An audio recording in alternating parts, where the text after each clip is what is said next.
A wonderful family, Diane. Happy New Year and welcome back, everybody. Good to see y'all. Howard, we were just admiring the picture you had up before you turned your picture on. It was a good family picture there. But I hope everybody had a good New Year's. Hope everybody had a good week last week. Missed y'all, but welcome back. Glad you came back. Hope everybody's doing good and everybody's feeling good and ready to do some learning this year. First time this year, ending the book of Genesis. So we got the last Parashat in the book of Genesis today, or this Shabbat. So we're glad to learn with you that. And look at that. We've now gone through about a fifth of the Torah learning Hasidic together. That's a nice thing. So let me go ahead and put this up, put the text up on the screen that we'll be learning from today. We're going to be learning from the Eish Kodesh again, the Rebbe of Piasetzna, who, or if for those who don't recall and don't feel like reading what I put up on the screen at the moment, he was a Rebbe outside of Warsaw, who continued to teach even after he went into the Warsaw ghetto. And the particular teacher, because he dated a lot of his teachings, we can tell exactly when they are. This one would have been December 23rd, 1939, is when he taught this, or at least wrote it down for Parashat Vayechi.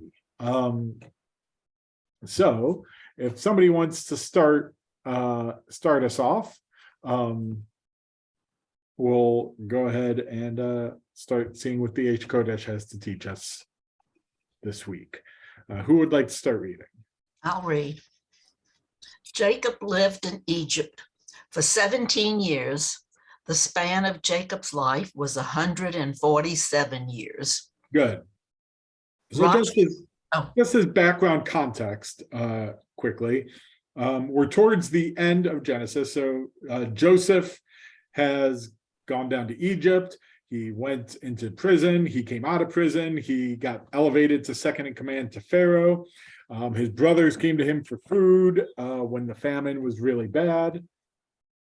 And he manipulated his brothers, tested them a little bit, gave them some grief, rightfully so, and eventually reconciled with his brothers and said, everybody come down, we got plenty of food here in Egypt, and bring dad along too. So Jacob gets reunited with Joseph. There's a big, great family reunion. It's very sweet. And then this is how we begin our Parashat, is that Jacob was in Egypt for 17 years, and Jacob lived to 147 years old. So that's where we are. Everybody good? Questions? Marcia, it sounded like you were about to ask a question, and then I started rambling. So. No. So Marcia, go ahead, read the next one too. Rashi's commentary. Yeah. Why is this parsha closed? It is because when Jacob our father died, the eyes of Israel became dim and their hearts were troubled by the slavery they began to endure. Another interpretation, he wanted to reveal the end of days to his children, but it was closed from him. Okay. So what does it mean that this parsha is closed? Anybody know? That was my next question. Excellent. So I had a hard time finding an easy diagram. So this is what we're going to do. Everybody see this text on the screen? So this is a tikkun. This is the text of a tikkun. And on the right side of the screen, you see all the letters with the vowel points and the trope marks. That's how you pronounce it. And then the left side is how it appears in the Torah.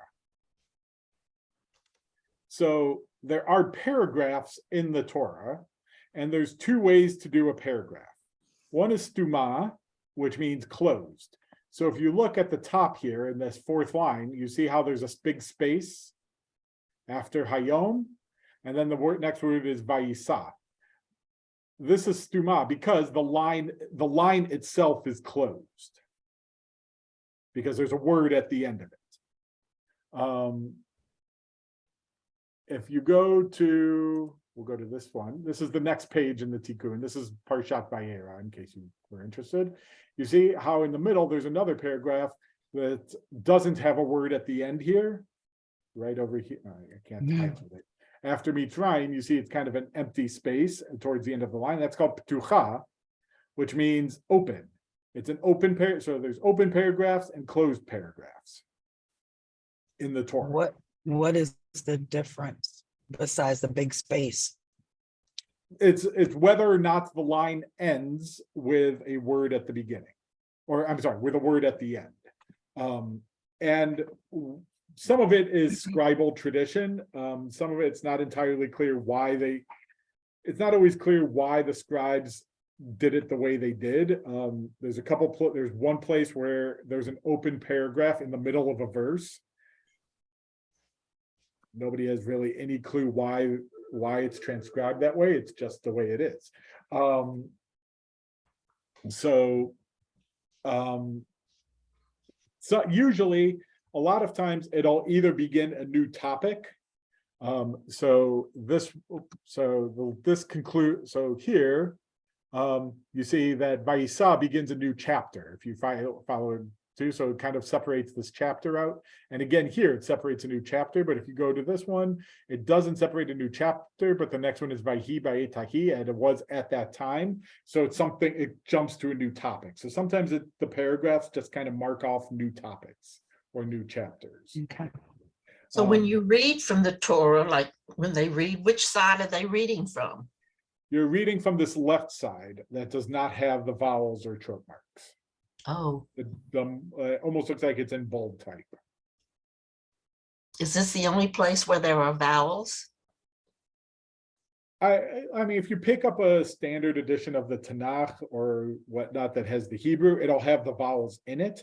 The Tikkun is designed so that you can see what the trope marks are, and you can practice what it looks like in the Torah. So this way you can see it goes Vayhi Vayetahi Vayomer Avimelech and then you can practice it, and then when you can look on the left side and be like, oh, it's Vayhi Vayetahi Vayomer Avimelech, and you'd be able to practice it, being able to look back and forth and be able to learn how to chant it from the Torah. And then you get up in front of the Torah and totally forget the trope. Well, yes, that happens not infrequently also. I know. Or you then get Speaking up there from and you feel experience. super prepared with the Tikkun, and then you stand in front of the Torah and have no idea what you're doing. No that idea. happens to me, not your regular. Yep. So yes. So the reason this comes up is, and the reason Rashi feels like it's necessary to comment on it, is this parsha begins in a stuma paragraph. It begins in a closed paragraph, which is pretty unusual. Offhand, I can't think of any other parshiot that begin at the end of a line in the middle of a paragraph. There'll be an open paragraph before, and then it'll start the new parsha. So the fact that it doesn't do that, Rashi feels like he has to comment. So why is this parsha beginning at the end of a line, at the end of a closed paragraph? So that's his question. Everybody understand where he's coming from now? Maybe I'll try. Anybody not understand where he's coming from? I understand, but I don't, it seems to me the line before is the closed paragraph. Well, so let me go back to the picture from I didn't find exactly this parsha, but imagine Vayisa at the end of this fourth line was the first words. Vayechi was the beginning of the line. That's the beginning of the parsha. Yes. So the That's so the pretty close, rare for parshiot to start like that. So the closed paragraph is It looks like it's a paragraph that's kind of, it's got that open line, but it's got two bookends, one from the previous verse and one from the beginning of another word, right? Is that the Yes, closed one? it's got, Okay, it's got okay. words, the both line ends. ends. The line is considered stuma, that it has a space, but it's closed at the end with another word.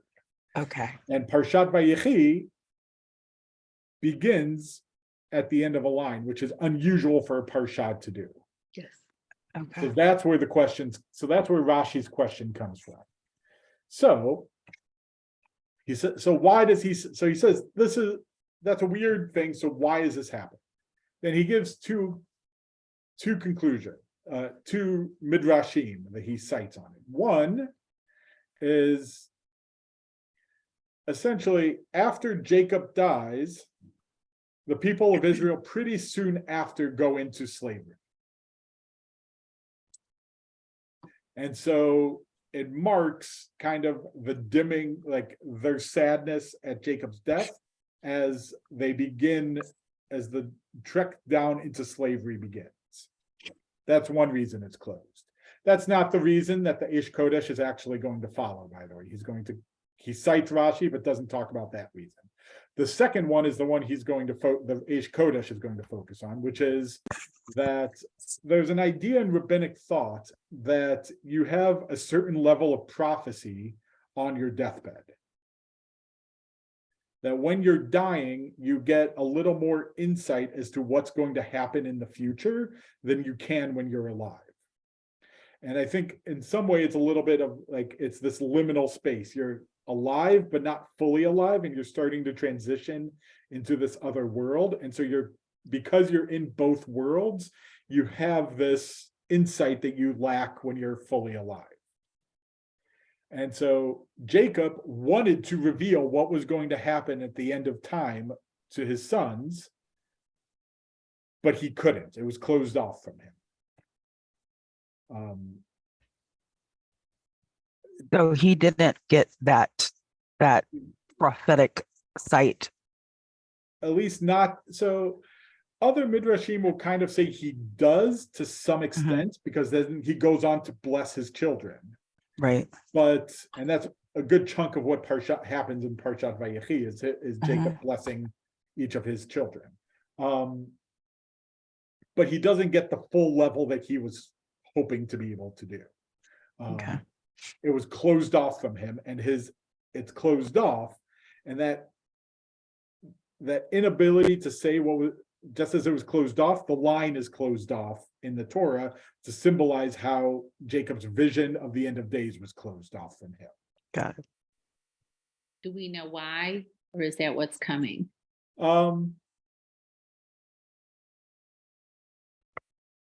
That's all the midrash that Rashi cites.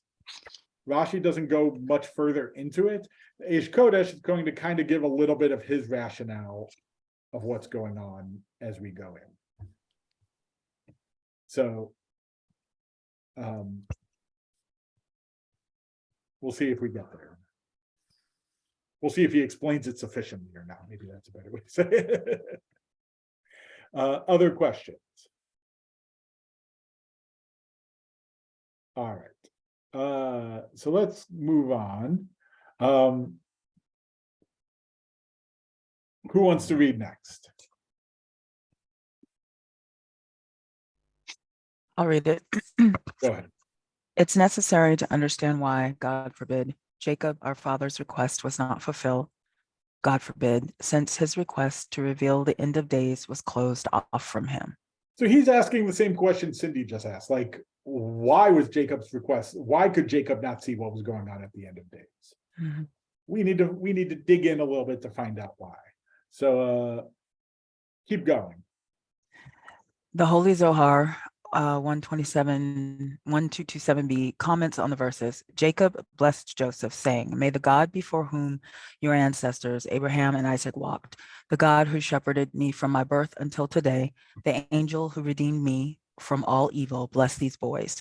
May they be called by my name and the names of my ancestors, Abraham and Isaac, and may they become teeming multitudes on the land." Okay, let's pause for 1 second. What's the problem with these two verses?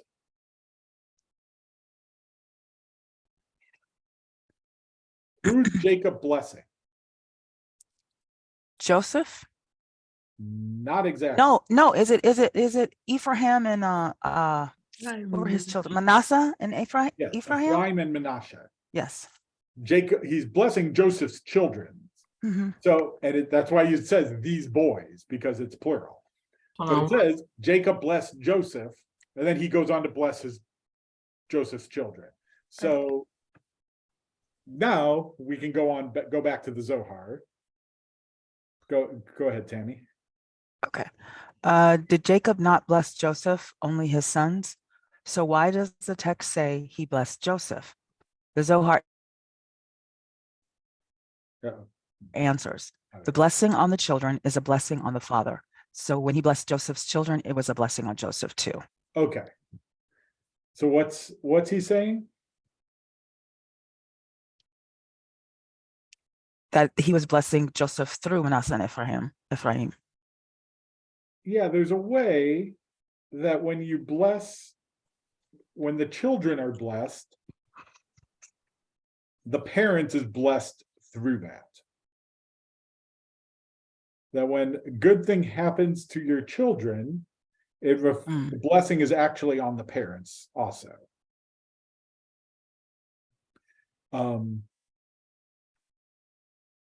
Rabbi, That's the Zohar's answer. Go ahead, Marcia. Is this the verse that's the basis, maybe when you're called to the Torah, you say the name of the like it's Yitzhak ben Chaim, you say the name of the father with the person? It's not tied necessarily to this verse. That's more of a identification. However, from not these two verses, but coming like right around these two verses, you get the Shabbat blessing that we give to boys. Yisimcha Elohim ke'Ephraim v'chi Menashe. May God bless you like Ephraim and Menashe. Comes from this Parashat and right around these verses. So there's an implication here that by Jacob blessing Ephraim and Menashe, he's blessing Joseph as well. Why is it going on? Okay. And we can extend this analogy if you want to read one more. From this, we can understand the Gemara. The holy blessing one said, Ishmael, my son, bless me. And I, Rabbi Ishmael, said, may it be your will that your mercy will overcome your anger. May your mercy prevail over your other attributes. And may you act with your children with mercy and go beyond the letter of the law. The holy blessing one says, bless me. He blessed the blessing one and blessed Israel, that the holy blessing one might deal with them with the attribute of mercy. Okay. By the Yeah, way, you're gonna have to untangle that one. I don't understand what I just That's fine. So let me give you a little background here. There's a really amazing, awesome section in the Talmud, Masechet Brachot, where Rabbi Ishmael says he goes into the Holy of Holies on Yom Kippur and has a vision of God sitting on the throne. By the way, what do you immediately learn about Rabbi Ishmael from that? He's the high priest. He was a high priest in the temple, exactly. So Rabbi Ishmael is the high priest. He goes into the Holy of Holies on Yom Kippur, and he walks in and has a vision of God sitting on the throne. And what does God say to Ishmael? To Rabbi Ishmael? Ishmael, my son, bless me. Give me a blessing. God asks Rabbi Ishmael to bless God. And what is Rabbi Ishmael's blessing? May it be your will. It's got to be really weird, awkward. Like, may it be your will, God, that you do these things. That your mercy overcomes your anger. That your mercy, that you deal with us primarily with mercy. And you extend that mercy beyond what you should be giving us. Beyond the letter of the law. Be merciful with us beyond what we deserve. That's Rabbi Yishmael's blessing to God. Okay.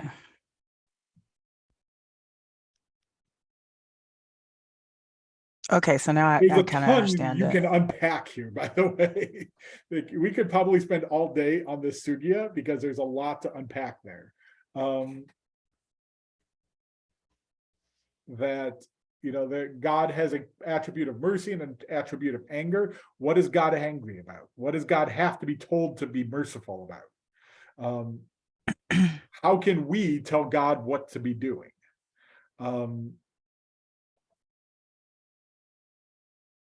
There's a lot going on there. It's a really amazing passage. But rather than get caught up in the details, let's kind of focus on the general idea. So God says, bless me. Rabbi Yishmael blessed God, but blessed God by asking for mercy for Israel, for the Jewish people. So who is actually getting blessed here? Is it Israel or is it God? Israel. Israel. Because it's a little bit of a murky, like, if you look at this, may it be your will that your mercy will overcome your anger, your mercy prevail over your, and may you act with your children with mercy. It doesn't sound like this is a blessing towards God. It sounds like this is a blessing about Israel. So how do we understand that?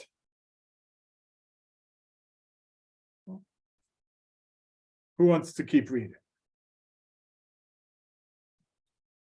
By the way, the passage goes on to talk about like God wearing tefillin and what is written in God's tefillin, which is like also an amazingly beautiful, fun passage about what God does and God observing mitzvot that we observe and how does God do it. It's a pretty cool passage. Not what we're doing today. This is really a switch for God to be asking for a blessing, isn't it? Yes, exactly. Which is, so read this next paragraph, which is where the Ish Kodesh goes with it. Remembering what we talked about with the Zohar.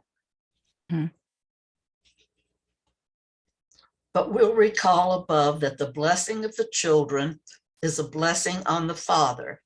So a blessing on Israel is a blessing on the holy blessing one. Right? So if Jacob blesses Joseph's children as a way of blessing Joseph, then when Rabbi Yishmael blesses Israel by asking for mercy, it's a blessing on God because it reflects on God as our divine father, divine parent. It's kind of an amazing way to read that piece of Zohar, to say that by Rabbi Yishmael blessing Israel, he's actually blessing God as we are God's children. But there's a flip of that as well. You keep going, Barsha. Conversely, when Jacob our father died and Israel was placed into suffering, also the Torah was closed off and even it was damaged. This is also our hope, that all the suffering we've endured will reach to higher levels and even damage the highest levels. So Hashem will surely save us. Okay.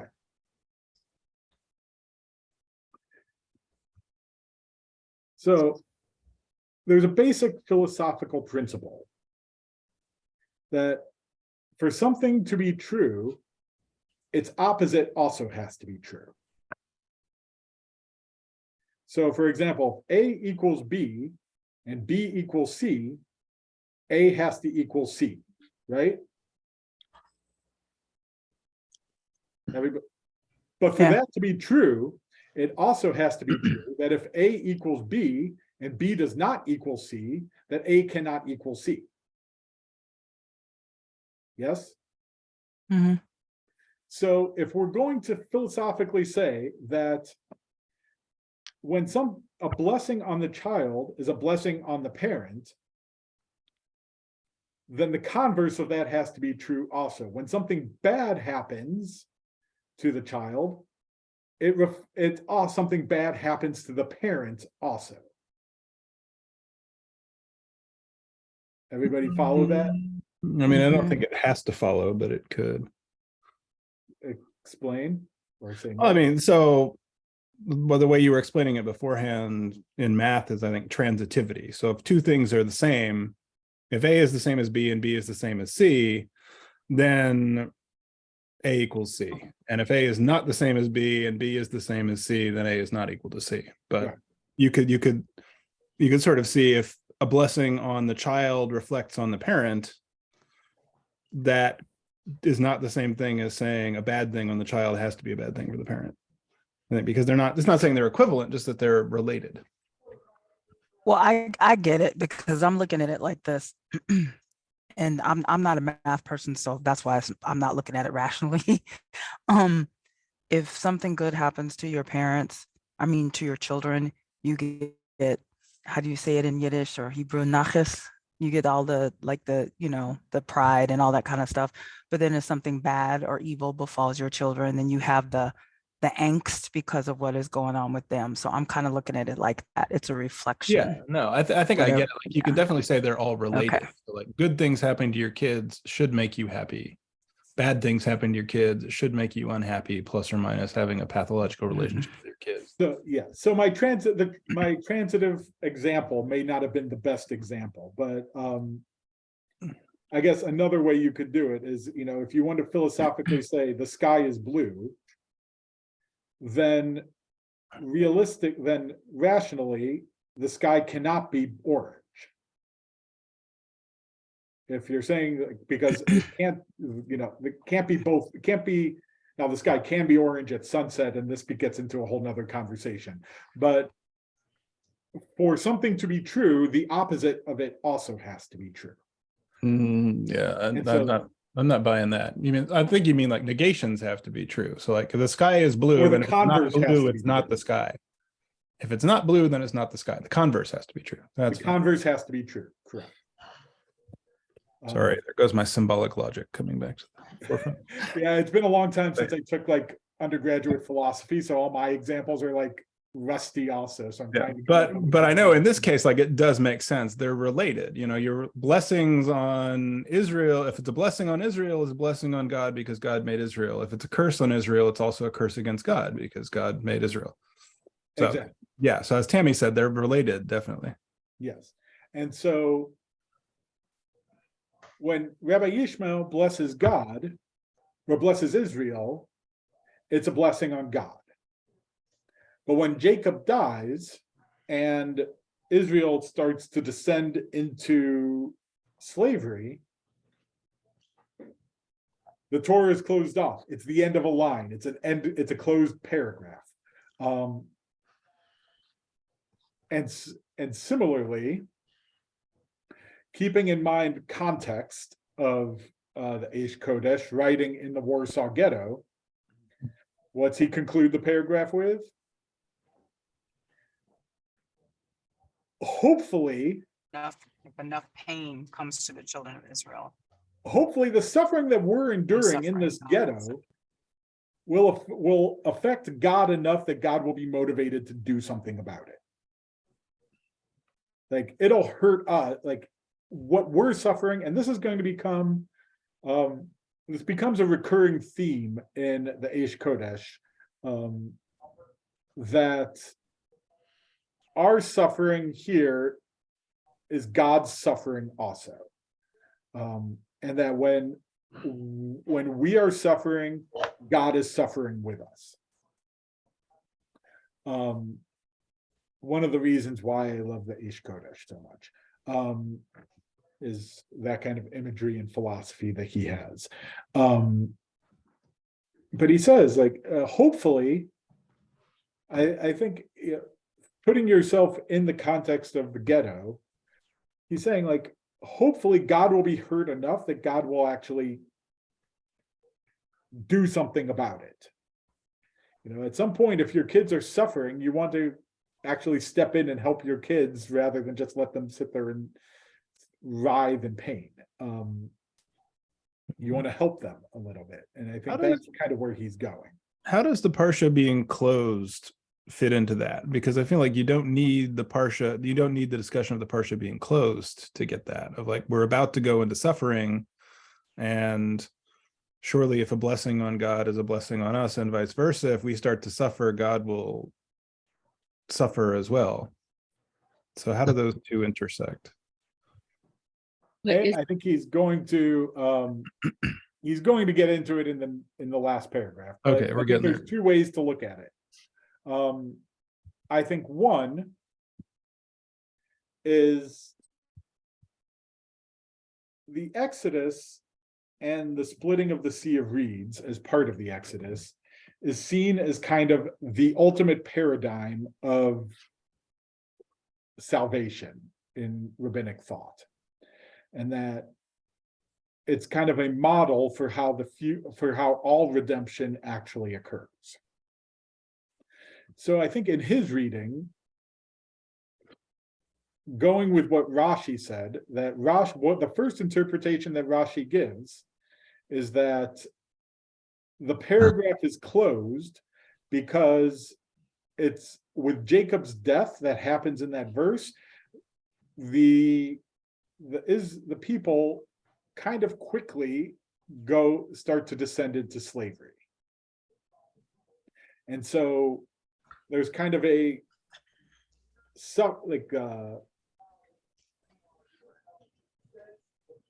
you think of slavery as kind of a constriction, we're kind of symbolically going into that strict, closed, narrow place with Jacob's death. The other way you could read it, and this is the way I think I was originally reading it, is more in line with Rashi's second interpretation, which is that Jacob wanted to see what was going to happen at the end of days, but it was closed off from him. And relatedly, Jacob's death is going to symbolically go into slavery, but it's closed, like what's going to happen with Jacob is closed off. At the same time, though, what happens with slavery is that the Israelites descend into slavery, they suffer, it gets so bad, and it gets so bad until the point that God decides God's going to do something about it. And God finally hears their cries of pain and decides, I'm going to send Moses and I'm going to personally take them out of Egypt. And I think the way that Eish Kodesh is reading it is this closure of the Torah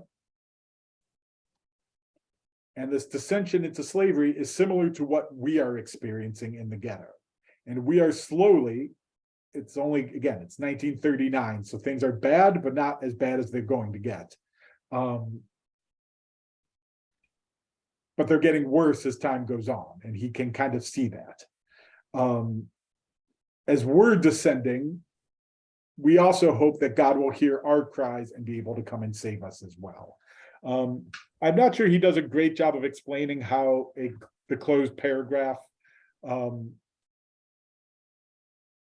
ties in exactly, but I think that's kind of where he's going, is that if Jacob's death symbolizes the dissension into slavery, and that's why it's closed, because we're getting into this narrow, closed space of slavery, we're going through the same kind of thing.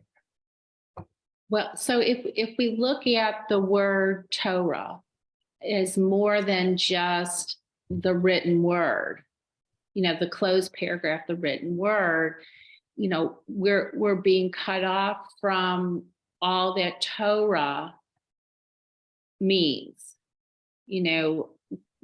God looking after us, the wisdom of the Torah, the teaching of the Torah, and that we're descending into this narrow place that leaves us without all the wisdom and guidance and everything that Torah represents.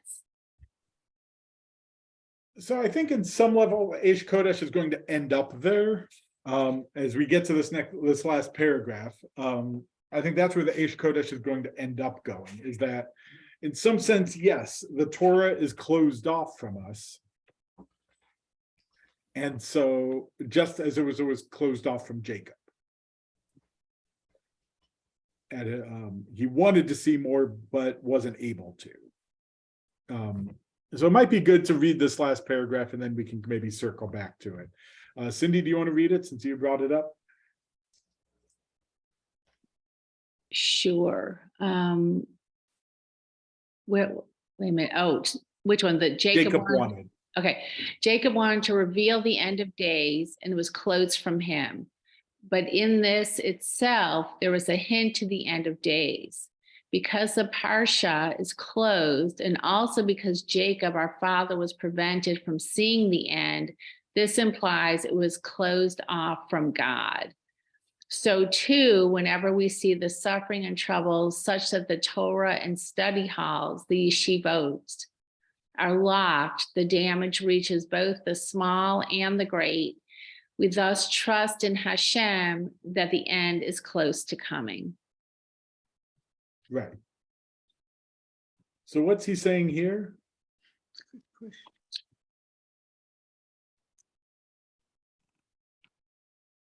feel in some way this is a pretty radical statement.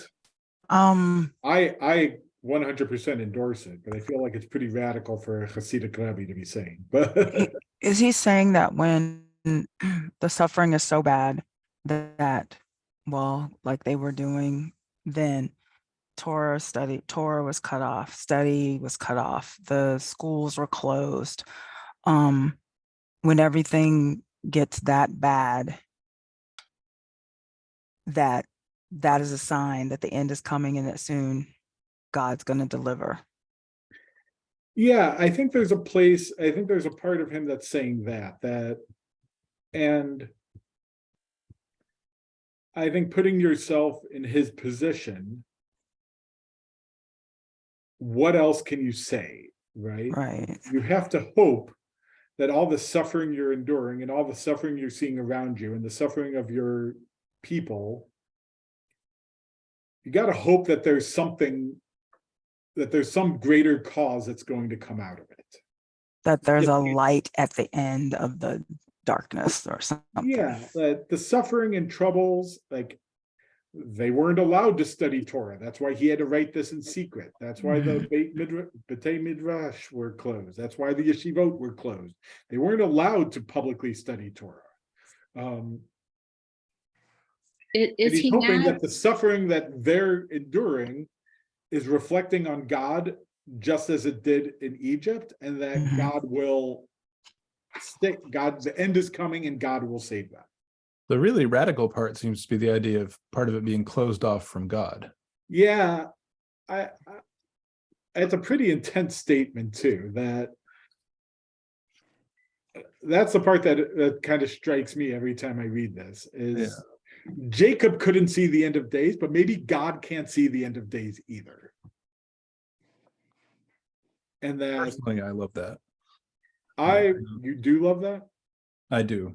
I happen to love that also. I am not a fan of the Aristotelian Platonic omniscient, omnipotent God. Yes, I don't think with we know you on that, L'chaim, but you know, so that's funny. Are we supposed to believe that God then, following this line of logic, that God already knows the future? And if God does know the future, then why is he giving us these challenges? Why are we giving God the human qualities of redemption, etc., that he's a God? There's nobody above him. There's nobody watching over God.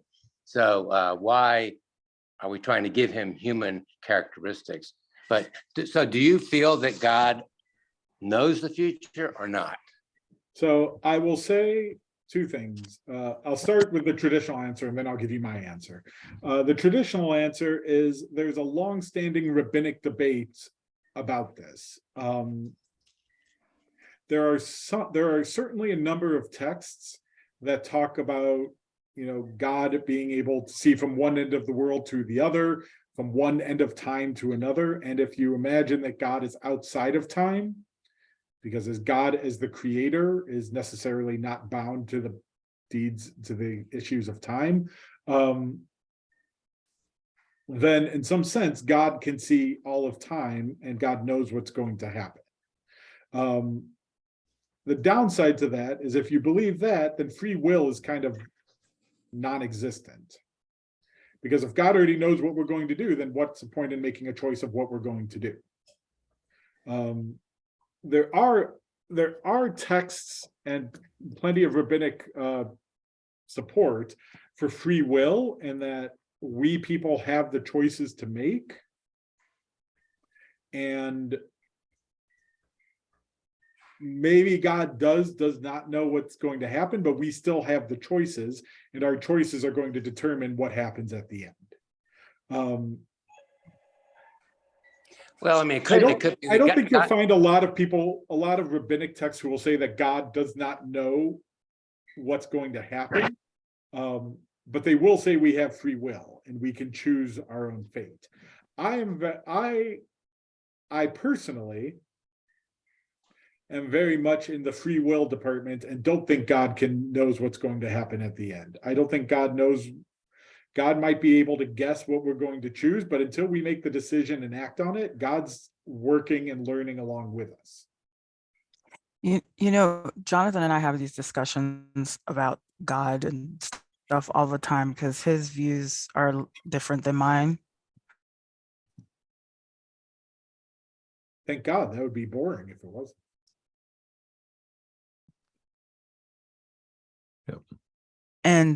But the one thing that I kind of have, I guess, was created in exactly 6 days and that kind of stuff. And my comment to him is, we don't know how long 6 days is for God. You know, it could be thousands or hundreds of thousands of years. We don't know. And besides, there's dinosaurs, there's bones. So there shows something was here. So what if God made these things and then, you know, they were bumbling along. He's like, this is not going to work. And he cuts it. You know what I mean? So maybe he's higher than us, but maybe he's learning too. I don't know. So we have these discussions all the time. So that kind of, I'm glad to know that rabbis think that kind of too, sort of something. So what I'll say about dinosaurs, which is my son's favorite topic at the moment. Yes. Is I think there's there's a couple different ways you can look about it. I think yours is one of them, which is 6 days. It says 6 days, but what is a day? Who knows? Maybe, you know, that was there. It just doesn't talk about the dinosaurs, but it doesn't mean they weren't there. Maybe they just didn't make it on the ark for some reason, and they drowned in the flood. There's a couple of rabbinic texts that talk about, interestingly, that this is not the first world that God created, and that God created previous worlds that didn't work out. So maybe that's, you could maybe spin it that way, that, you know, the dinosaur world was one world, it didn't work out, God destroyed it and started again.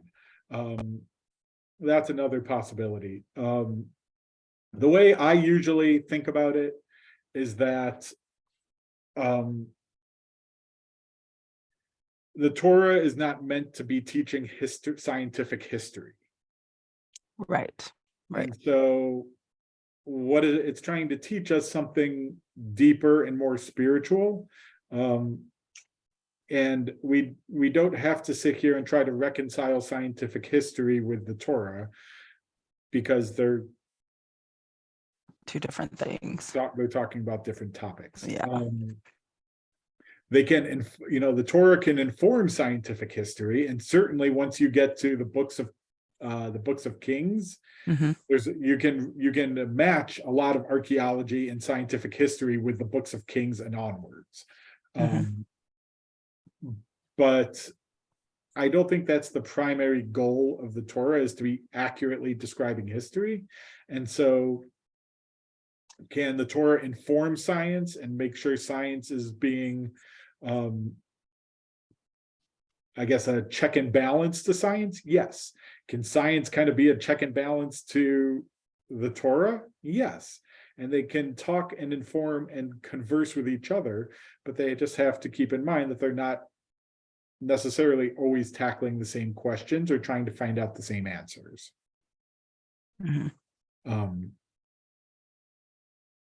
But I do like this phrase that, you know, God doesn't know what God, the end was closed off from God also. God doesn't know how it's going to end. And so God will work with us and sit with us and cry with us and suffer with us and be blessed with us, and will help us, but the end is still being written. Is I it, actually like that too. is it possible that he's referring, when he talks about that, you know, everything is being closed, you know, we're closed off from Torah, the yeshivas are closed, we're closed off from God. And it said, and then it talks about that because of all this, the end is close to coming. Is that talking about the coming of the Messiah? So probably is what he was referring to. I think, given his context, he probably did see the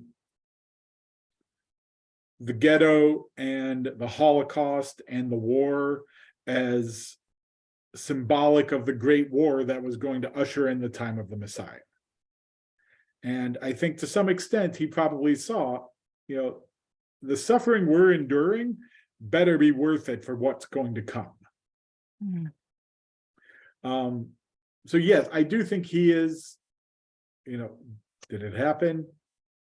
Not unless you believe in Schneerson, but I'm glad somebody laughed at that joke. Thank you. But you know, are we in a messianic age? No, but I think that was what he was imagining was going to happen at the end of this.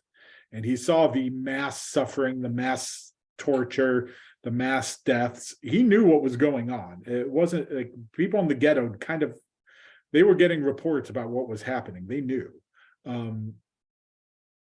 And I think he saw this and said, this can only mean one thing. This has to be leading to the Messiah. So yeah, I think that's where he was going. We don't necessarily have to read it that way. We could read it as the end of the suffering and that we will be redeemed and that we will be brought out of the suffering. We can read it that way as well. I don't think that's the way he intended it, but I think given the fact that it didn't happen, we can read it that way. One thing I want to point out, I think that when you look at the date of this is 1939, so the ghetto hadn't been set up yet. And Poland had only been invaded for a few months at this time, so he saw it coming, but he wasn't really in the midst of all the intense suffering then. And if he had written this 18 months later, it may take on a whole different tone than what he's presented here. So yes and no. He was already in the ghetto at this point. He had already been he was already in, and if you remember a few weeks ago when we read Chaye Sarah, you know, Poland, like Warsaw had already been bombed. His family had already been killed. Okay. You know, he saw what was already happening and the suffering that people were already experiencing. You're right. It hadn't hit the depths that it was going to. And it was going to get a lot worse for them. And I think in some ways he kind of saw that coming, and he kind of knew it was going to continue to get worse before it got better. Might he have known about some of the concentration camps and where the concentration camps at the level they were going to get to? Maybe, maybe not. It's really hard to tell what he knew and didn't know at the time. But I think he did recognize that it was already pretty bad. There had already been a lot of suffering. They weren't allowed to teach Torah. They weren't allowed. He talks elsewhere about having to close the mikvahs, and they weren't allowed to go to the mikvah. They weren't allowed to teach Torah. He saw people getting killed. He saw people starving. I mean, that was already happening by December 23rd, 1939. I think he knew it was going to continue to get worse. I don't think he knew how much worse it was going to get or what else was going on outside the ghetto. That's a little hard to tell, but he knew it was not going to, he could kind of see what was happening. Okay, so when was the date of this? I believe it was, December of 1939. yeah, December 23rd, 1939. Yeah, so Poland was already fully under German control. I don't think like the Warsaw Ghetto was totally closed off from the outside, but I'm sure Jews had been shoved in. Yeah, they had already started herding them into the Yeah, no, Warsaw Ghetto, I think so. that's right. Yeah. It just wasn't totally closed off from the rest of. Yeah. Yeah. Okay. I was just curious how quick it was. But you're right. It was going to get a lot worse a year later. Yes, and he'll, as you read his writings, he'll talk about how it's getting worse and what's going on and so on and so forth. Like he'll talk about how much worse it gets. And there's some pretty painful things towards the end of his book about that in describing his suffering, and the metaphors he uses are pretty intense. But he describes it on and off. Like he'll say, what's going on, this is what's happening. And this is what it means for us spiritually in the moment as it's happening and how we can utilize it. You're muted, Marcia. Marcia, you're muted, so we can't hear you. When God asks to be blessed, I think he really got his way, because in the Siddur, every prayer is blessing God and saying how wonderful he is. We're saying he, she, how wonderful God is. Every prayer just about is blessing God. So he asks for blessings and he gets lots of them. Don't you think that most of the prayers in the Siddur are blessing God and saying how wonderful he is? Yes. And I think what he's in the moment, he's saying, Ishmael, bless me. Give me a blessing in this moment. And I think it's an interesting question. Some other time, maybe we'll look at this section of Gemara. Is what would you bless God with if God asked you to bless God? Sorry, that sounded like how much wood could a woodchuck chuck? But like if God asked you for a blessing, what would you give? Is there a difference between praise and blessing? Yes. I I think think so. that praise is how wonderful you are. right. And I think that's what there's a lot of in the Siddur. Yes. More I think than blessing is a little more intense Right. and connective. I mean, we use the word bless, Baruch, as blessed, but Yes. And so and I think, we're running out of time today, but I think there's an interesting question of what does it mean when we say Baruch atah? What does it mean that God is being blessed, and how do we bless God? I think one of the most fascinating prayers in the Siddur is Baruch Hu.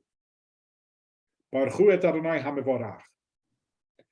Bless the one who is blessed, or bless the blessing one.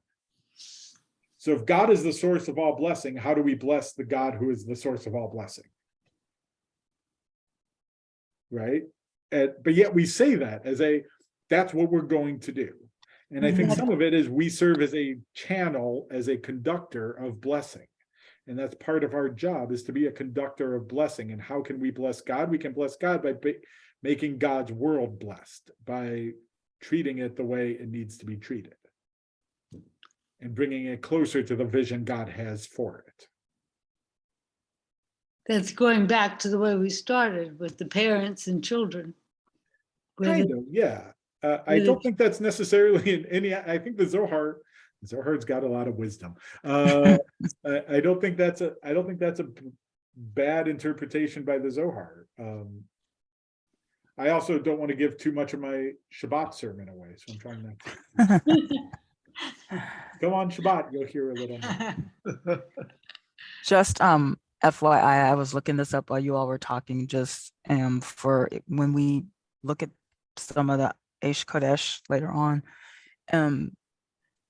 the wall construction of the ghetto started in April 1st, 1940, but it was already started around the part where most of the Jews were in Warsaw anyway, prior to that. So they were already kind of being We were separated. already getting shoved into places. Yeah. It just wasn't Yeah. quite as formalized yet. Yeah. Yeah. But by November 1940, it was walled in. Yes. And they had already Yeah. been bombed a number of times. Mm-hmm. Mm-hmm. So. Yeah. Any last comments, questions, thoughts?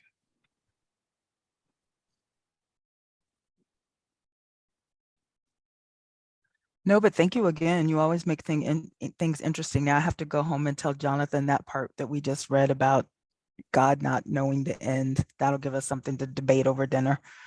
Excellent. I'm glad I give you some dinner talk. Thanks for coming, everybody. Kol hakavod. Thanks for learning together. Next week I actually think I have one of my favorite. I have to figure out if I'll do it or not, but I have one of my favorite teachings of all time is in Parashat Shmot. So maybe we'll learn it again. We'll learn it next week, or maybe we'll learn something else. I don't know. We'll decide next week. But if I don't see you, Shabbat Shalom, and have a good week, everybody. Be well. Thank you. Thank you. Thank you. Take care. Take care.